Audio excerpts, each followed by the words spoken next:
Salam. Piyələnmə zamanı nəyi qiymətləndirmək çox vacibdir. Çox zaman piyələnməni estetik bir problem kimi qəbul edirlər, lakin piyələnmə müxtəlif fəsadlara yol açan xroniki xəstəlikdir. Ona görə pasiyent ilk dəfə müraciət etdikdə biz onun bədən çəkisini ölçürük. Burada mütləq bel bud dairəsinin ölçülməsi, nisbətinin müəyyənləşdirilməsi vacibdir. Çünki məhz visceral piyələnmə həyat üçün təhlükəlidir. Həmçinin bədən tərkibinin analizi. Çox zaman pasiyentlərdən eşidirik ki, mənim sümüyüm ağırdır və yaxud məndə ödemdir.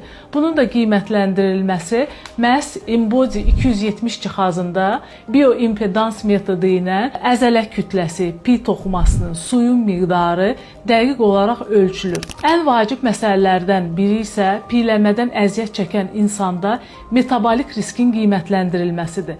Çox zaman pasiyentlər eşidirlər, çəkin nə qədərdir? Lakin ən vacib sual metabolik risk nə qədərdir? Onu qiymətləndirməkdən ötürü isə müxtəlif laborator müayinələr, yəni bura insulin dirənci, qanda yağların yoxlanmasıdır, kardiovaskulyar riskin qiymətləndirilməsidir, qaraciyər sınaqlarıdır, mütləq daxil olmalıdır.